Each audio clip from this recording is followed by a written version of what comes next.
Well, thank you very much for the opportunity to present today. As has been already said, I'm Gina Wall, and I'm the Deputy Head of the School of Fine Art at Glasgow School of Art. And what I'd like to talk to you about today is on-site and off-site activities associated with our 3 annual degree shows. The undergraduate degree show, the MFA degree show, and these are both held concurrently in May and June, and the graduate degree show, which is for our 12-month programmes, and that's held in August. And my presentation, as you can see, is entitled Showing Off the Fine Art Degree Show in and Beyond the Art School. So I was really interested in participating in today's conference, not least because it's a really fabulous opportunity to learn about what colleagues are doing across the sector, but also it allowed for a moment to reflect, I guess, upon our academic priorities in the School of Fine Art. And these are to situate studio at the heart of the learning experience, to engage in activities that have an inside-out traction, and to continue to participate in the degree show in its fullest sense. And for some programmes this includes an examination component. But you'll see from the slide that I've got here, due to the variety of provision that we have, a one-size-fits-all approach would neither be relevant nor would it be practical. Our overall graduating student number annually is somewhere between 250 and 300 students, so that includes undergraduate and postgraduate. You'll see there that our undergraduate is BA Hons Fine Art, but when you kind of unpack that, the named award is Fine Art, but we run a departmental structure in the School of Fine Arts. So we have 3 studio departments: fine art, photography, painting, printmaking, and sculpture and environmental art. And those are the recruiting departments, and they're supported in their endeavours by the Department of Fine Art Critical Studies. So the departmental kind of ethos is very much how we are organised in terms of undergraduate. So there may be rather elaborately termed case studies, maybe they're just examples. I'm going to talk to you now just a little bit about the different kinds of approaches that we take to degree show. So for us, the degree shows are an important platform to showcase and present the work of our graduates to prospective applicants and to a professional audience. But crucially, in the context of our place in the city of Glasgow, our audience is very much also a grassroots audience of the artistic community. And indeed, the degree shows actually can introduce collaborators of the future to one another, and there's a wee example of that later on in the MLIT curatorial practice programme. So I'm just going to talk a little bit about 3 divergent examples of practice across the School of Fine Art, which I hope will begin to demonstrate distinct ways in which our nuanced, one might say, approach to the degree show aligns with core aims of our respective programmes, and also the ethos sits well within the ethos of the School of Fine Art. So sculpture and environmental art is a department with a long history of working external to the art school. Sculpture has been taught at the Glasgow School of Art since before the turn of the 20th century, and the environmental art department was established by David Harding in the mid-1980s, and from its inception was committed to the development of projects in off-site public and community settings across Glasgow. And this was a crucial moment in the history of the School of Fine Art, along with the establishment of the Fine Art Photography Department of a similar time. And Harding's educational vision has resulted in a legacy which is still writ large, both in the department and the art school, and also across the city of Glasgow.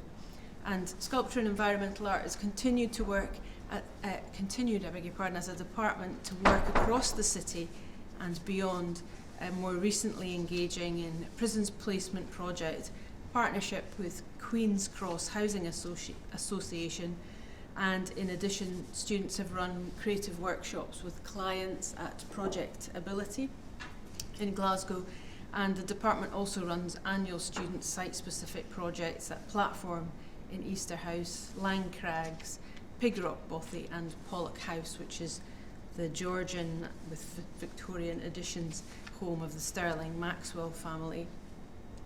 So working out with the art school gives environmental art students in particular the opportunity to respond to site and context, as seen here in the work of Phyllis McGowan, which was from Pollock House project. And these are fundamental aspects of the environmental art learning experience. And as I previously mentioned, the undergraduate programme is structured departmentally, and each department delivers the named award, BA Honours Fine Art. And although we don't consider this a generic fine art programme, as I say, the disciplines are at the heart of what we consider to be our distinctiveness, I guess, as a School of Fine Art. However, what we do need to do is to teach to shared intended learning outcomes and common assessment criteria. And this can actually at times be quite challenging in terms of the management of equivalence. And historically, sculpture and environmental art were separate departments, and latterly they've been rationalised. And in merging the two departments, a certain recalibration of student outcomes has been required, and this has involved the inclusion of external projects for sculpture students, which normally takes the form of an off-site exhibition, and the expectation is that this is documented in a similar manner to the off-site and public art projects undertaken by the environmental art students. And the environmental art students are expected to produce an iteration of their public project for degree show, and the degree show final submission form is the mechanism which indicates to the assessors which part of the submission the student considers to be their main submission of work. So that's quite an important, particularly for sculpture and environmental art, that's quite an important piece of documentation around the degree show and the assessment of it. I've just got a couple of slides of Phyllis McGowan. So this is how the work translated into degree show. So I'd like to just move on now to talk a little bit about the MFA, the Master of Fine Art at GSA, which has historically been considered by colleagues a professional qualification, which in itself is quite interesting. And although the emphasis more recently has shifted to begin to explore the possible transitions for MFA students to PhD study, but historically having an external off-site degree show is a significant aspect of the identity of the programme, and it's highly valued by our graduates. So the ILOs for Consolidating Studio Practice, that's the Stage 3 course, ask students, amongst other things, to develop a significant artistic project for public exhibition, exhibit good practice and cooperation when working in professional contexts, take responsibility for selection and display of work, and respond in an informed and constructive manner to the views and positions of others. So it's very much squarely written in there in terms of intended learning outcome. And in keeping with the, one might say, professional ambition of the programme, for the last 7 years the MFA has shown in the Glue Factory pictured here, which is an exceptionally interesting space in the north of the city in Spears Locks, which is an area now burgeoning with cultural and creative spaces.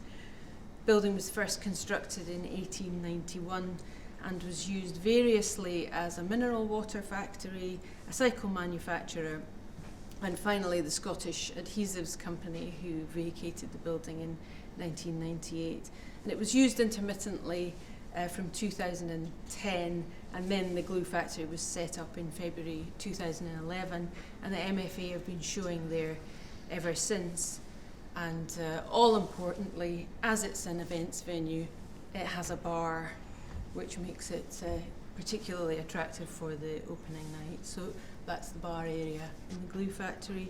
These are images from the opening night of the MFA degree show 2018.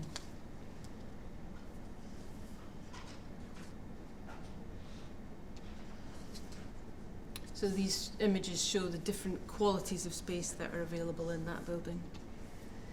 And then in a nod to the building's history, Julia Lazaro, who graduated in 2018, built her own bike for the degree show, painted a cycling track, emblazoned the names of the tech staff on the wall, and periodically cycled through the space through the degree show. The MFA also, rather interestingly, has an off-site global parallel exhibiting opportunity for students and graduates.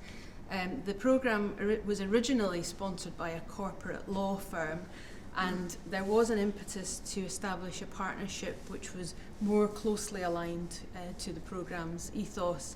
And the project with Citizen M was initiated in 2013 through conversations with MFA staff, including the late, great and very sadly missed John Calcott, and representatives from Citizen M.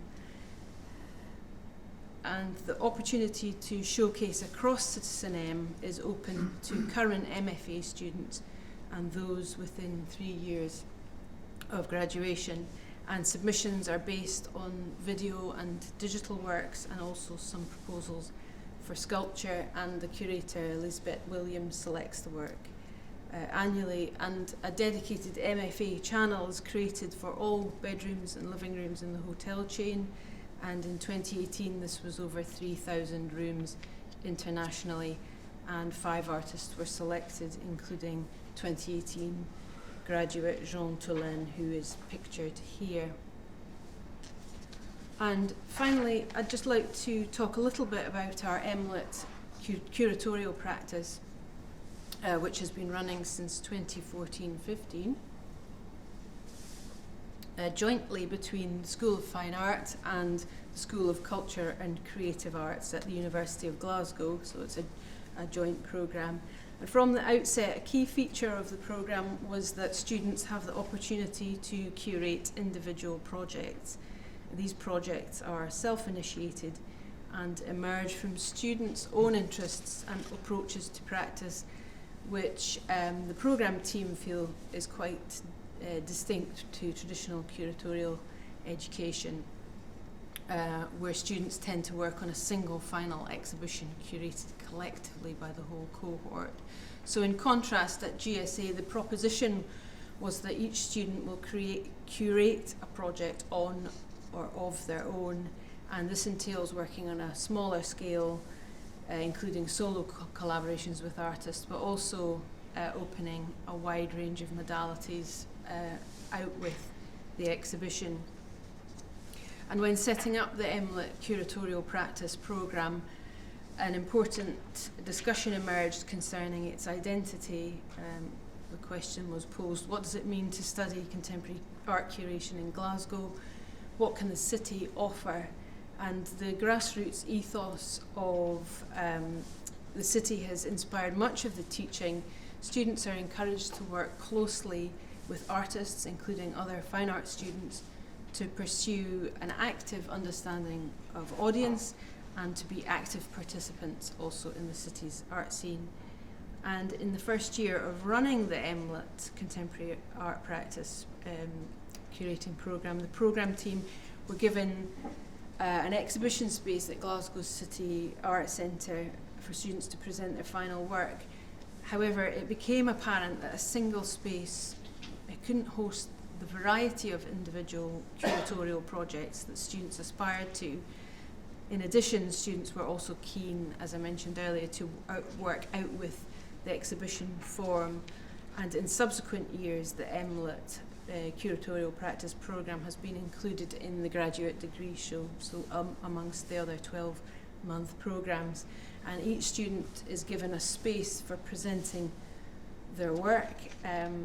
But in addition to that, each year up to a third of the students have opted to curate off-site, either by working with local institutions like Wave Particle, Civic Room, Kinning Park Complex, or by staging projects in unusual locations like Artists' Flats and the public realm. As well as exhibitions, students have produced residencies, public events, publications, website, a public march, a reading list, and many other types of work.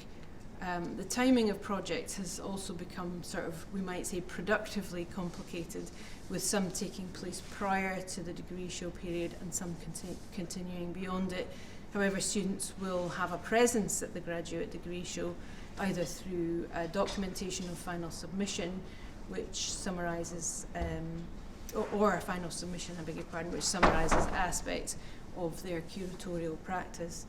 And this progressive expansion and productive problematisation of the final show reminds the programme team of the Scattered Site biennial, the adaptation of the biennial exhibition model pioneered by the Havana Biennial, which is characterised by replacing single venue exhibition with a constellation of exhibitions, projects and events spreading across the city and using a variety of sites. So as the programme has recruited larger cohorts and accommodated a wider range of curatorial projects, including off-site, as I mentioned, and asynchronous, the programme team has developed a more structured supervisory framework for the summer semester to support this. Drawing upon the management practices of festivals, students are given strict deadlines for confirming artists, processing contracts, submitting material for marketing copy, completing risk assessments, and writing wall texts and other interpretation. And for each of the deadlines, tutorials are scheduled just to provide feedback and make sure that things are moving to plan. The programme team also produces a brochure with all of the projects in it and visiting details. I've got a link here if I have time just to... Short, okay. Later, no problem. The link just connects to this project in more detail. Okay. No, I won't hoover up the time. Okay. Great, thanks so much. Thank you very much. Thank you.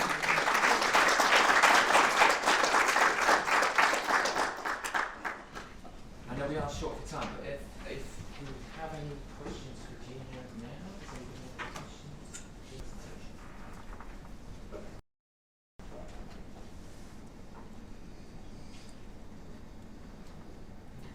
Okay. I just got one. Yes, Sorry, sure thing. I just wondered a little bit about, obviously you discussed shortly, obviously, about the value of these external venues to the institutional ones, and just the perception from students on that value. So were they perceiving that there would be a very different footfall if, by having their shows? So particularly for the MFA, Yeah. I think it's footfall, but I think it's also about their presence in the city, and to a certain extent their presence out with the institution in the city, which is an important factor for those students. I think so. It's partly footfall and visibility. It's quite interesting because although the MFA degree show and the undergraduate degree show align, they don't have the same opening night, quite deliberately, and then the MFA is off-site. So I think it's also about making that distinction between the undergraduate show and the MFA show. So there's that, and that might collapse somewhat if it was institutionally hosted. And they love the glue factory as well. Yeah, no, it's great. It's great. No, thank you. Anybody else? Yeah. Yeah, I was also wondering if part of that is to do with sort of making links outside of the university and sort of potentially thinking of life sort of beyond that. Yes. Practice after that as well. Is there sort of continued relationships that happen off the back of those offsite projects? For students? Yeah. Yes. I mean, I think that's one of the... I don't know if it's entirely unique. I'm sure a lot of places have similar approaches, but the relationship between the student body and the city, and the arts infrastructure is really strong in Glasgow. And a lot of our students, quite high numbers of students, will stay in the city for quite some considerable time beyond graduation. So the sort of purchase of those relationships forged while in the institution and moving beyond are really, really important. Any further questions? Regina? Not just for now. Okay. Thank you very much. Thank you. That's a pleasure.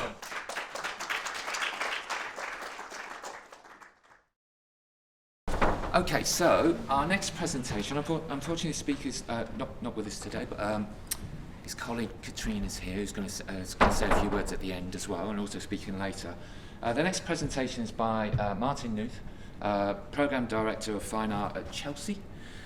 So, as I said, we're going to look to play this, and then any questions Martin's colleague will answer shortly afterwards. Okay, so hopefully...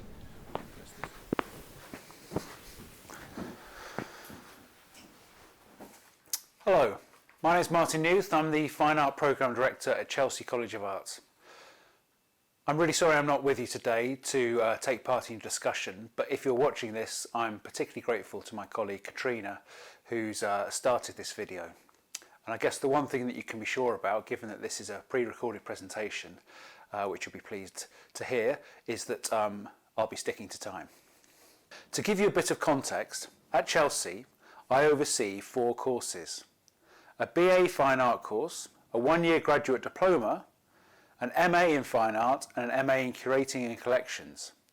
Each of these courses features a degree show, and each course has been through significant development over the past few years, which has meant that the event of the degree show is treated quite differently in each context. I'll come to explaining some of these differences in a moment, but an overarching characteristic of all 4 of the courses in the Fine Art programme at Chelsea is a focus on considering how the art school and society might intersect, to ask about the nature of our relationships with our publics, and to activate practice. So what I'm going to do today is briefly run through some of my thoughts about the status and position of the degree show.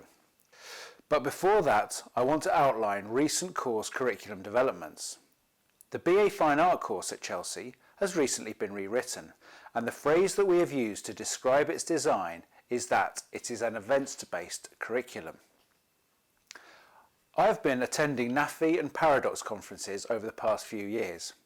I find them very valuable for the richness of the presentations, showing great examples of projects and fine art teaching and learning experiences. At the Paradox conference in London in 2017, having heard about a number of fantastic projects from places such as Aberystwyth, Norwich, Winchester and others, I asked this question to a panel of presenters. Given how fantastic the projects were that had been described, how much the students had gained in terms of confidence of working collaboratively, engaging audiences and testing out their ideas in the world, why were our curricula not exclusively made up of these kinds of projects? Why do we bother with the rest of the things we do, like lectures, seminars, workshops and tutorials? Now this question was only ever really intended to be a provocation. But it has been a thought that has stayed with me. And furthermore, reflecting on this relationship between events and the curriculum, it struck me that some of the most fascinating projects I've heard conference papers being delivered about, and some of the richest experiences that have taken place on the courses and programmes that I have worked with, have been described as extracurricular. The implication being, perhaps, that these events are too exciting to take place within the fine art curriculum. So, one key motivation for me was to find a vehicle for the most interesting aspects of the learning experience to be the curriculum. The second driving factor that precipitated this development was a move towards a common undergraduate framework across our university. I know this is something that a lot of others involved in teaching fine art will share as a concern. In our context, the move was one which meant that the number of summative assessment points in the calendar year is doubled. I understand that this is something that suits many learning experiences, but for fine art courses, I hope that isn't too much of a generalisation, and certainly for us at Chelsea, this was very challenging. Work that I had led on over the past few years aimed to find ways in which assessment might be viewed as a positive moment of reflection rather than something that students strategically work towards. At Chelsea, and this is something I've spoken about before at NAFI and Paradox, this led us to devise and pilot our university's first pass-fail unit, something that went some way towards creating a space for risk-taking, experimentation and potential for collaboration without the pressure of working towards and competing over grades. This development, along with others such as the introduction of dialogic modes of assessment, something for another paper, but briefly an approach to assessment where students participate in a dialogue about what mark they should achieve, has gone some way to achieving the ongoing narrative of a student's journey of development. The stop-start nature of increased summative assessment seemed to work against this attitude. So the events-based curriculum was, for me, a way of mitigating against the slightly negative attributes of the unit structure that we were handed. What our events-based curriculum attempts to do then is identify a range of events which all students will engage with. Each of these events is designed to align with something that an artist would engage with in their professional life, and broadly these fall under the categories of exhibition, publication and presentation. And crucially, within each of these categories there is the opportunity to interrogate and subvert the expectation that these categories might imply, rather than simply follow received wisdom or expected notions of what a publication, presentation or an exhibition might be for an artist. Secondly, each of these events can be a vehicle of bringing together theory and practice, and theory into or as practice. So the ambition is that when a student might be asked what they are working towards, instead of saying, I'm working towards my Unit 6 submission, they might say, I'm working towards my collaborative off-site show, or I'm working towards my public presentation. So the emphasis is shifted away from assessment moment towards the event on which they are working. In this way, it is hoped that, similar to our pass-fail unit, the nature of assessment changes. The lurching from one unit to another is replaced by, if I might use two mixed terms, a more formative kind of summative assessment.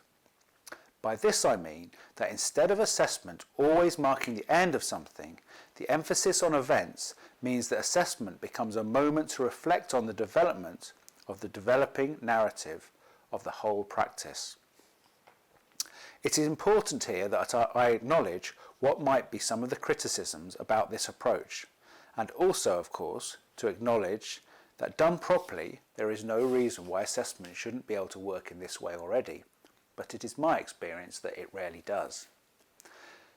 The chief criticism of devising an events-based curriculum, and a critique levelled at degree shows as a whole perhaps, is that it encourages students to look towards the art market, that it might privilege conservative or mimetic practices, playing into the neoliberal narrative of the role of UK higher education.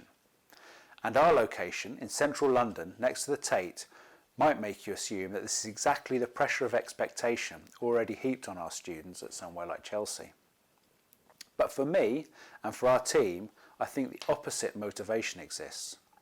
I would argue that a curriculum which asks you to exhibit work and to genuinely interrogate what an exhibition might be and what it means to engage with audiences is a way of providing agency and confidence to take risks in public.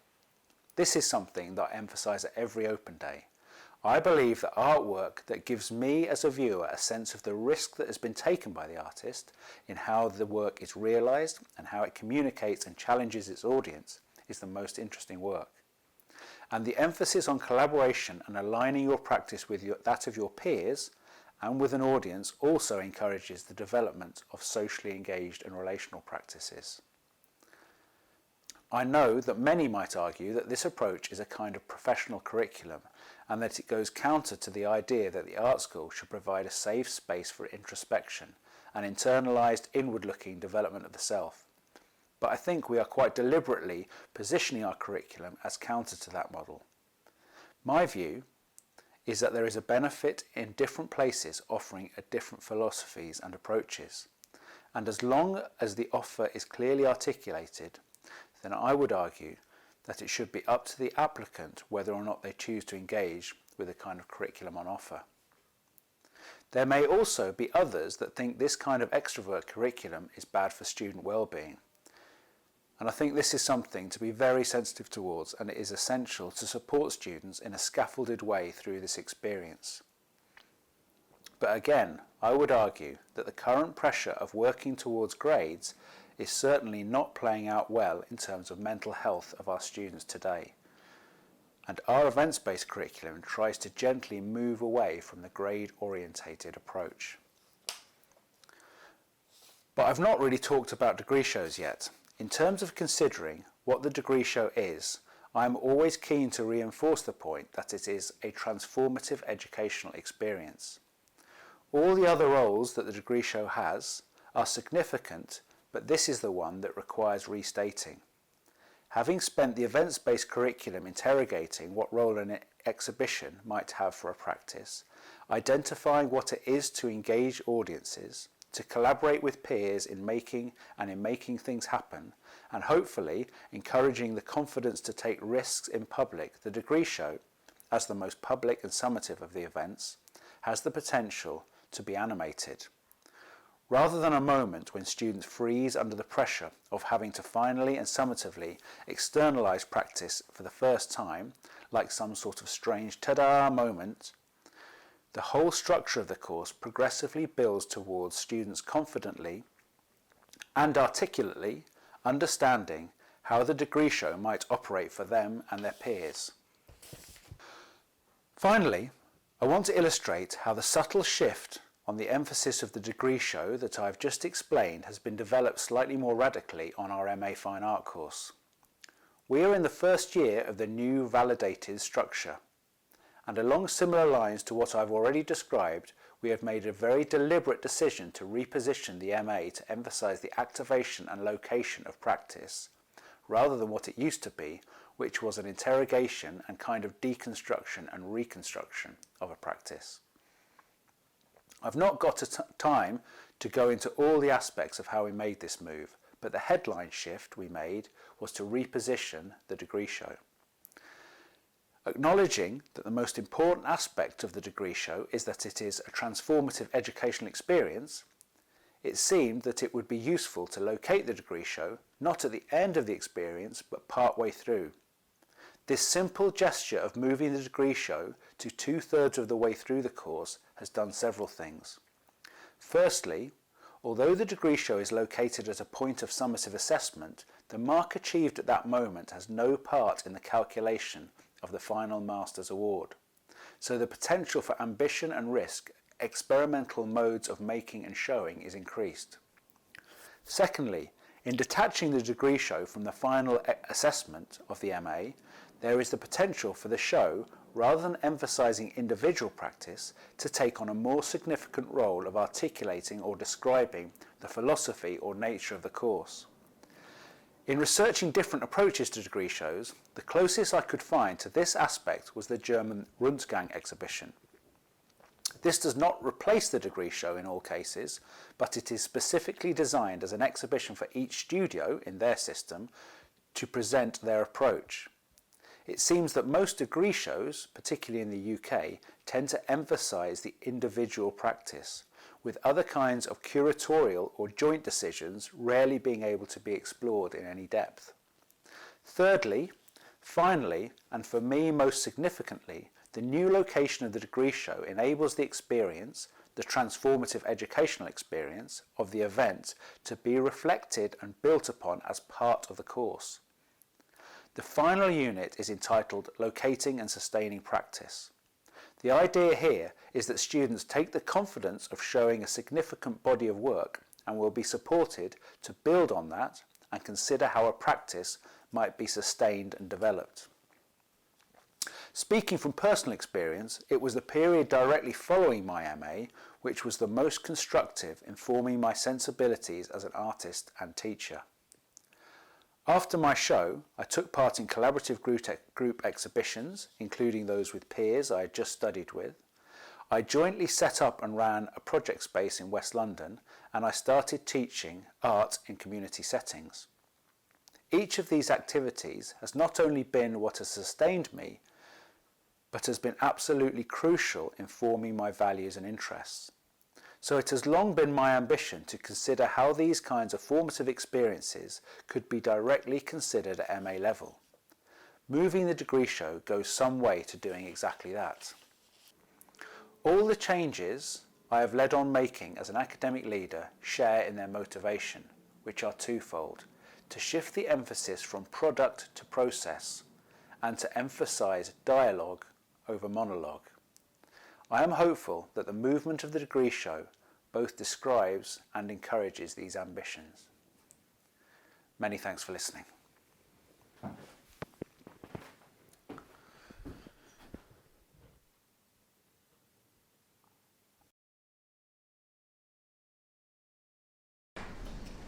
So, Martin's colleague Katrina's here. So Hello. if anybody has any questions at all based on the presentation.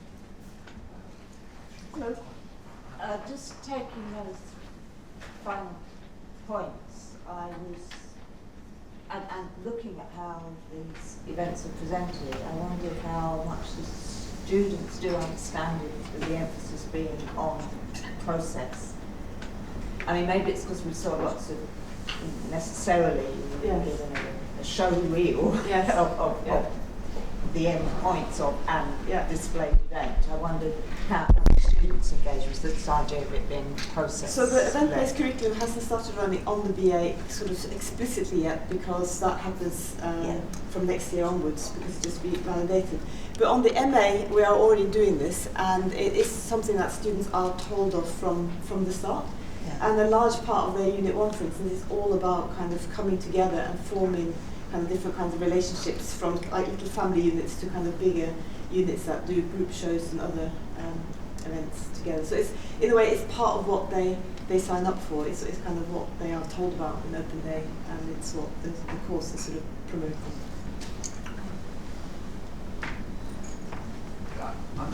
I might have misheard, but did I hear Martin suggest that the marking of the MFA show now moved back into that 2/3 through the programme position is summative but doesn't affect the end result? Yes.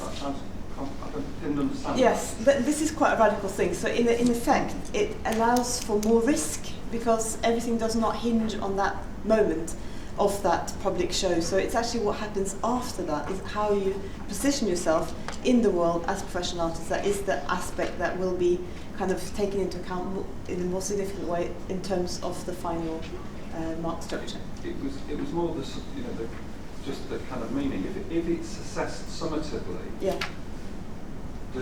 how does that not affect the end result? I think it's because the different, not all the units count in the same way towards so the Unit 3 is actually most significant in terms of your final award for your MA. I'm afraid that's where I'm a little bit hasty, how much Unit 1 and 2, how they come into it. You have to obviously pass them in order to continue, but apart from that, I'm not entirely clear. Can I ask a subsequent? Yeah. What's the nature of assessment at the end of the programme to arrive at what the overall result looks Yes, so that will be a kind of a portfolio kind of sort of submission that will be very individual depending on each student. So it could be that some students use that sort of Unit 3 in a very, very professional kind of way. They maybe set up a studio, or they go on a residency.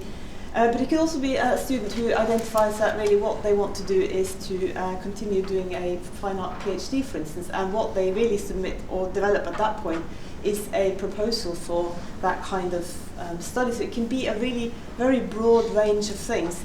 And during that term, during Unit 3, the students are no longer at Chelsea. They have what we call mentors who kind of support their sort of individual kind of project towards that kind of end point. And this is all happening for the first time this year, so we haven't seen Unit 3. We will see the degree show happening just after the BA show for the first time this year, and then after that we go into the Unit 3 system.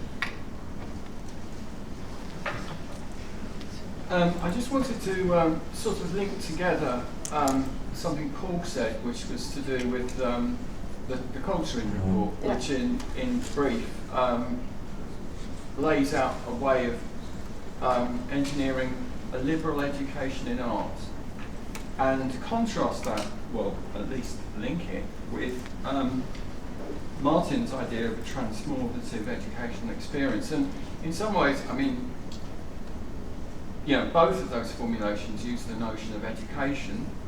Paul, again, towards the end of his presentation, talked about, you know, the education that he'd had as a student. And in some ways, you know, in these sorts of events, we never really get down to drilling into what education is. I mean, Martin talked about a community context for the work he did previously, but you know, one could say, you know, in how do you own a transformative educational experience, and what makes anything an educational experience as opposed to something else? And this is a problem also to do with the notion of event. You know, because in the university, that kind of clarity is required. You know, he's working within strictures, Yes. which require some very clear thinking about what is articulated and what is the product of assessment. So just a few thoughts about the notion of education itself. So also quite clear if there's a question in No, there. it's a comment. It's an art. It's an art. It isn't a question. You know, it's that to try and suggest that we should actually think about what education consists Yes. in. Yeah. And I think there is a lot of interest that we have in thinking about a kind of a reflexive process of kind of understanding with our students what is happening, because I think every year things will also be a little bit different, so it has to have this sort of kind of reflexive building on the experience of the previous year and sort of understanding what took place and kind of articulating those elements with students. Is there time for more? There's a whole number of things about reflective practitioner process and how the student comes to understand and reveal and understand certain issues of process, but the word collaborative comes up, and I'm just interested, who does the assessment? It would be the staff team, so there would be the staff that actually knows the students. One of the things that we did talk about was to have students being assessed by the staff who hadn't taught them for a particular unit or an off-site show or whatever that might be. So it would never be the same people kind of doubling up in those roles, but for practical reasons we haven't found a way of doing that. So it may not involve self or peer assessment, because if you're in a collaborative group, yes, no, we are trialing things like peer assessment. Yeah, we are trialing things like peer assessment, particularly at anywhere it's a formative moment. We are really working with that as a model, partly because it's been one of the things that has research seemed to indicate that helps with attainment gaps and things like that. So it's something we really work towards. I mean, just that I worked on a design studies degree, which was about that educational experience. And I have to say, the administrative process of dealing with the peer and self-assessment, cross-relating this, and getting the assessment of the students of each other and crossing was quite an interesting and actually quite burdensome administrative task in the end, to get that sort of data and make any sense of it in the end.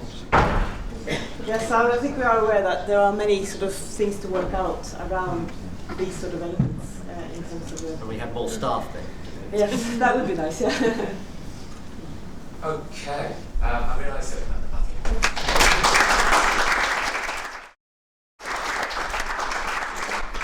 Okay, so moving swiftly on with our final presentation of this morning, and that's Tom Rogers, who is going to present the history of the Leeds School of Art, which accompanies the fantastic exhibition outside. Thank you. I'll be as quick as I can, because I know everybody wants to get some lunch, and you've all got to look at the exhibition over lunch as well, and I'd rather you looked at that and listened to me. So I'll be as quick as I can. The first slide has this facsimile of a communication on that is also the main poster of the show. You can't really read it here, sorry about that, but it's between an artist called Ron Crowcroft, and they said Rich Crowcroft, who's a friend of mine. It's Ron Crowcroft, and the artist Jeff Nuttall. And I assume it's a piece of artwork on behalf of the student. It was in the research for Paul Rooney's Thin Air exhibition, which some of which is part of my exhibition. But it says, "Dear Jeff Nuttall, I do not consider your work to be art. Please explain why it is below." Now, I don't know whether the student gave these to all of his lecturers and fellow students, or if he just had something against poor old Jeff.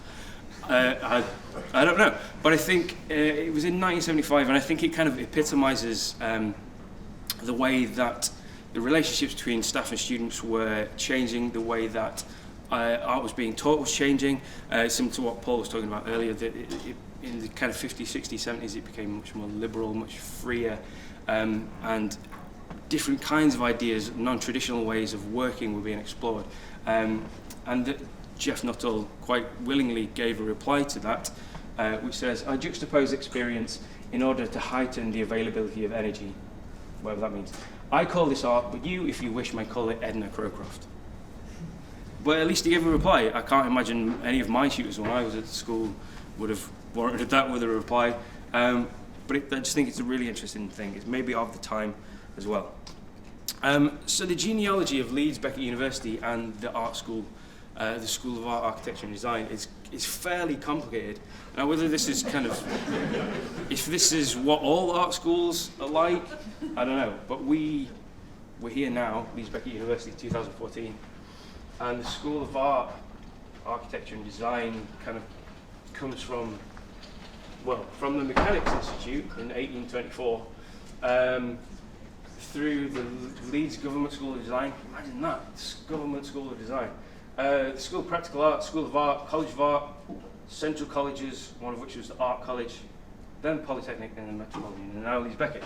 So there is a real wealth of history to, not only to Leeds Beckett University, but also to the art school, a lot of which isn't really available anywhere. I had access to the Leeds Beckett University archive, which is over in the head in the campus, and all of the School of Art, Architecture and Design archive takes up all 4 shelves, and there's not really anything there. There's some old exhibition catalogues. There was a centenary exhibition in 1946. Then it jumps to 1933, then 60-something, and then 70-something. There's not. It's the archivist said it's just stuff that people didn't throw away. That's our archive, which I think is a real shame. So a lot of what I've tried to do with my exhibition outside is to put contemporary work in. Because it seems that a lot of people, certainly as artists, we have this desire to kind of keep hold of things, to retain materials, to see the value in what our students have done and what could come next. And it seems that everybody has their own little archive, their box under their desk of stuff they want to keep. But nobody knows about it, and nobody sees it, and nobody does anything with it. So it's kind of, I'm kind of keen to try and start a contemporary archive of stuff somewhere, somehow.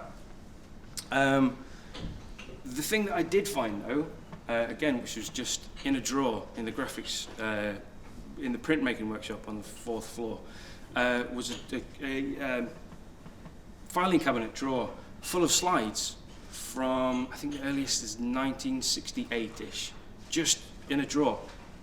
Put them there. Don't know what I'm going to do with them. Put them there. All the way through to 1990-ish, I think. And they've got degree shows in there from when it was the DIP AD, early fine art shows, student work, staff work, random stuff, in no particular order, just in a drawer. But so all of a sudden, the history of the school came alive somehow. I could see the students, I could see the staff, I could see the work that was made, and it kind of came alive. And as I was going through hundreds and hundreds of slides, standing in front of a window, looking through them going, oh, look at that, oh, what's that? I kind of felt, A, I'm not going to have time to scan all these. B, I don't know where, if I scanned them, did something with the where would I put them all. Well, the thing that really struck me was it's not necessarily what's in the slides or how amazing the work was. It's the act of trawling through all the stuff that makes it exciting, that makes it come alive. And so I wanted to try and recreate that experience a little bit as well. So I had these frames made with the slides set in them, so that you can all kind of recreate that, whoa, what's that, look at that, kind of thing. And they're just really, as objects, I really like them as well. It worked a lot better than I thought it was going to work. Apart from the last frame, which for some reason the slides have fallen out of. It was 1 this morning, and I kind of figured 1 out of 540 is all right, I can live with that. Now I think it's about 5. So if the exhibition's a failure now, that's fine. If you want to just have your lunch, that's fine. I also found in this drawer of stuff boxes of elastoplast, which I thought, why do you want to save elastoplast? But it turns out that they're the student mugshots that I presume every university fine art course takes of their students when they first arrive, so we know who they are or who they're not when they stop pretending up, kind of thing. But they went from 1963 through to 1977, which coincidentally and luckily covers the period when Leeds College School of Art was kind of at the forefront of avant-garde teaching in the art world. Paul mentioned Harry Thubron earlier, who kind of started to shake things up in the 1950s, and then I think it was Ricky Atkinson after that, and then Willie Turr, who's in the middle there, and they started to employ quite outlandish artists as lecturers, and to encourage students to produce work that was quite radical, quite daring, quite inventive, a lot of performance work. In one of the histories that I've read, Creative License, I would encourage everybody to get this book. It's an amazing book about the history of Leeds School of Art. But one of the main tenets of the school at that time was that the work just couldn't be boring. You can kind of do whatever you want as long as it's not boring. So it kind of got a little bit crazy, things went very strange. The lecturers, he's not on this staff mugshot, but one of the lecturers was the Canadian Robin Page, who a lot of his teaching was basically just encouraging his students to help him with his work. So he would go out into the city and just do insane performances. He got the students to have a fight on the museum steps while he ran around covered in makeup and giant shoes. He had a Christmas performance where he encouraged people from around the world to post him presents that were then dropped on him on Christmas Day. He tried to scream a plant to death. Just crazy stuff like that to encourage the students to do something more adventurous. But these tins of negatives of students suddenly made everything that I was trying to find out, the whole history of the school, suddenly it had a face to it, had many faces to it. And there they are, just sitting in their late teen, not really sure what I'm doing with myself, glory that we've all been through at art school. And the amount of potential in there, the amount of promise, the things that they were going to do, it almost became a visceral thing as I went through these hundreds and hundreds of pictures looking in their faces. And so I just wanted to show you them all. I was kind of inspired by Christian Baltanski's big installations of anonymous people, and I wanted to fill this whole corridor, floor to ceiling, with faces. Of those faces and all the ones that are in this giant book. Oh, it's upside down. But this has all the student mugshots in from, I think, from the end of this, late 70s up to now. So thousands and thousands of students, and I wanted to get them all on the wall. Well, that would have been a bit much. But I'll leave this out if anybody wants to have a look at it. I know Justin's in there, I found Justin. Lisa might be in there, haven't found you yet. And there are some other members of the staff as well. But it kind of struck me that it's not necessarily the work that's been made or the reputation or the facilities, but it's the people that are in an institution that really make it what it is. It's the students, it's the teaching staff, it's the technical staff, it's everybody that works here that really make it what it is. And so I just wanted to show those people. I wanted it to remain anonymous, although there there are some reasonably well-known and important, certainly in the kind of mid-20th century British art world, important people in there. But it's not about those personalities, it's about the collective body of students that have kind of moved through, not this building necessarily, but have moved through this institution. And there's some more from the 1970s. Okay, the 70s when it's early 60s, everybody still got a shirt and tie on, combed hair. 70s, as you can kind of see, people have crazy hair, weird beards, all that kind of stuff. You can really see the kind of liberal ethos that permeated into culture becoming more apparent. But following that, like I said, I wanted to talk about the kind of the contemporary thing that's happening, and look at the current students as well, and offer a space for us to, and not even for us, for the students to have a chance to reflect on who they are and what they're trying to do while they're here, comparing themselves to what's come before, and to see there's not really any difference. These are young people who are just trying to make a start on who they are as individuals and who they are as artists. So we have I work with one of the other learning officers, is the photographer, Ricky Adam. He's an amazing photographer. So he photographs the students and he photographs them in the studios and he makes portraits of them. And they're really just beautiful pictures that show the students' personalities, but it's much more, the students are much more, I think, self-aware than they were historically. They're much more able to present themselves, they're much more confident in what they present to the world, if not necessarily in who they are in themselves. But it's not just about the students, it's also about what we are trying to do with them. The identity of art in Leeds Beckett has come from essentially when it became the Poly in 1970, when things became much more academicized and the structures were much more structured. And so we're still building on that. We're still building on the desire to incorporate, as Simon likes to call it, the best minds of our generation, by getting lecturers in and artists in to work with the students and to tell them about where they've been and what they do. And so Simon runs the Inside Out lecture series every year and encourages staff and students to go along and see what's happening. And it also kind of I feel a lot of that leads into the staff research that we're trying to encourage and promote.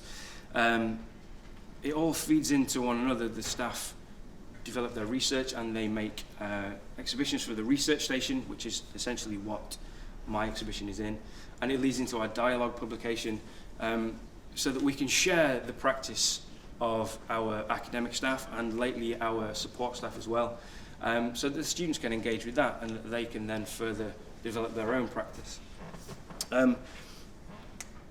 Like I said, a lot of what I was trying to do whilst showing the history of the school was talk about the people. And although a lot of what's in the archive is the pictures of people we don't know, and Christian Boltanski talks about when you have an anonymous photograph, it's almost like the person's died again, certainly when it's an old photograph. But that lack of anonymity is really sad to him. But for me, whilst he's interested in the fallibility of memory and the kind of fragility of identity, I'm not concerned about the individuals as such, but the collective identity. We don't necessarily know who each single person was, even if we have their names in some cases, but we know who they are as a collective, and we know who we are because of them. The institution gives them and us an identity, which it might run counter to the individualized sense of self that creativity is often seen to foster, but it's the reputation of an institution that draws people to it and supports us outside of it. And our reputation is built on many things, not least facilities, buildings, best tall building in the world, 2010 out there, the location, all those kind of things, but it's the people. It's the students, it's the members of staff, it's the It's the lecturers and the technical support who collectively give everything that we do an identity, and who make sense of the facilities, who embody the spaces and who exhibit their progress. And I hope that's what I've shown. But I would encourage all of you to just get your exhibitions, your archives together and share them with people, because that's when it really starts to come alive. That's it. Thank you very much.